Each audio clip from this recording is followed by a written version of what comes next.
Hi there, this is my review of the Dingoo A320. As you can see, I've got the white one. First impressions when I got it out of the box, it's incredibly small. It looks quite big on camera. When you get one, you'll be surprised. It's incredibly small. Let me see. Here is my Sony Ericsson W580. If you compare the two,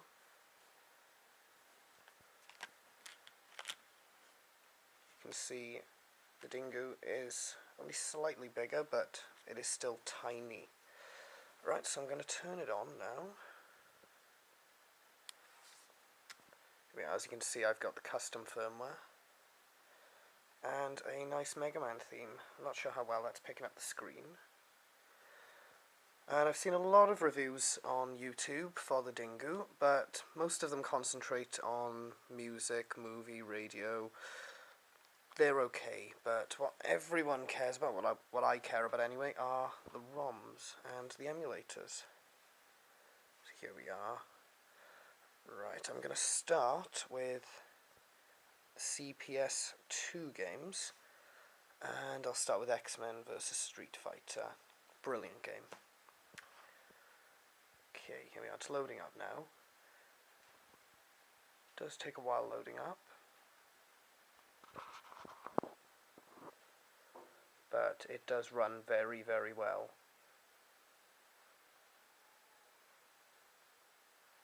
As one custom firmware, I've got the option to overclock the Dingoo, but I'm not sure what it's on at the moment. I think it's on default, so I should really overclock it. I noticed the sound, though, is a lot choppier than the CPS1 emulator. Right, that's kind of boring, but it runs very well. Right.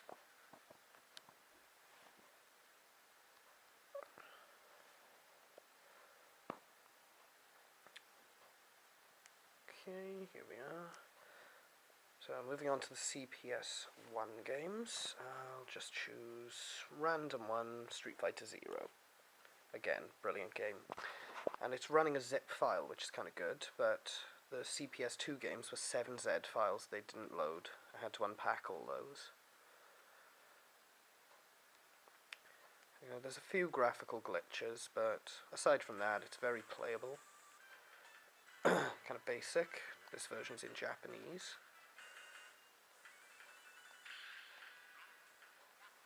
I'm playing with one hand and holding the camera with the other, so I can't really play.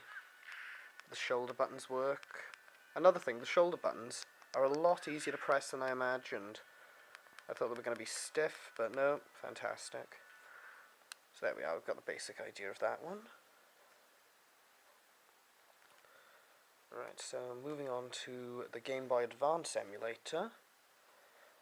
Plays games beautifully. I have noticed a little bit of slowdown in games like Pokemon, Fire Red, I think it is.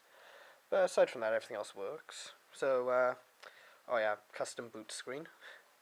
So following on, I'll just do Street Fighter on the GBA. Arcade. Obviously, just showing you really quickly. Got the sound turned down at the minute, I can't be bothered to put it back on. As you can see, runs smoothly, a little bit slow down, but barely anything. So that's enough of that one.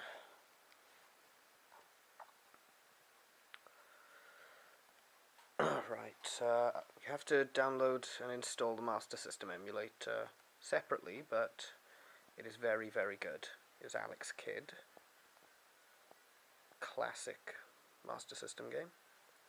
And that runs nicely. You might have to toggle with the button settings to get it working right. But yeah, brilliant game. Runs really well. No problems whatsoever with the Master System emulator.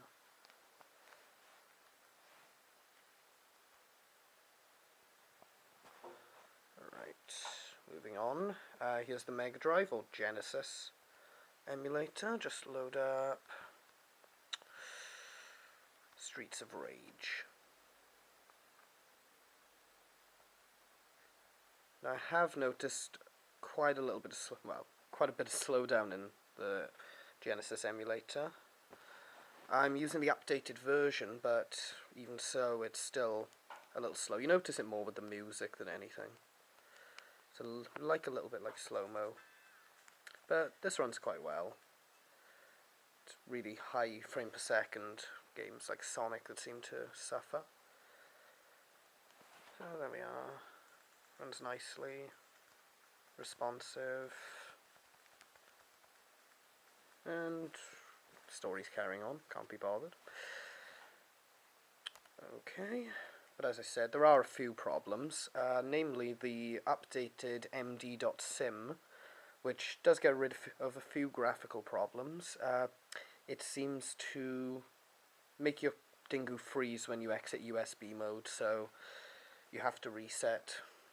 You can either have the old md.sim or the new one, but like I said, you have to reset. So moving on to the NES emulator, no problems with this whatsoever. It is fantastic. Just put it on Contra just to show you.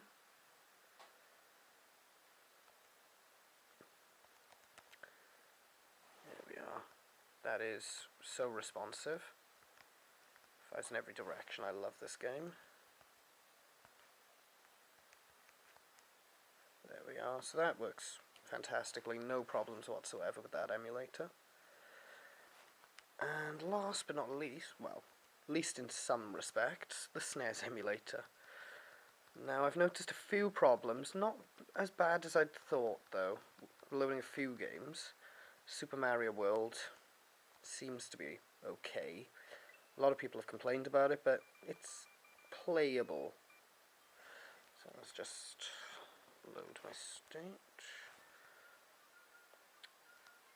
It's not bad, but it's not great either. Personally, I play the Game Boy Advance ported version, but it is playable. I'm playing so badly because I'm using one hand. It's not bad. The Game Boy Advance version's faster. So that's it for the emulators so far. I'll just go back and have a look, see if I've missed anything.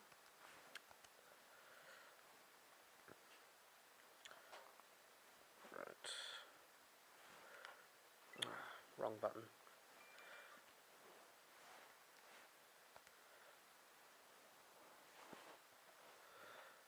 Right. There we are. Just briefly go over the music hall plays music, movie theatre plays video, very good quality. Depends how big the file is obviously, but you're not going to lose much quality. And no need for scaling either. Radio is okay, not great, doesn't pick up stations that well, could do with an aerial. Record, don't really use it, the microphone's not exactly super responsive, but does pick up sound. Picture, good for backgrounds and such. Library for ebooks. TV, you can connect this through to the TV using an AV cable. Play everything on big screen. You don't lose, well, barely any quality doing that. It looks fantastic. Browser, not an internet browser unfortunately, but a file browser. You can delete and copy items there. And your system setup. We got themes, display, backlight, auto off, and so on. UDisc Immunity, I think that's some kind of antivirus, but just turned it off. So that's pretty much it. Hope you enjoyed the video and stay tuned for more. Thanks.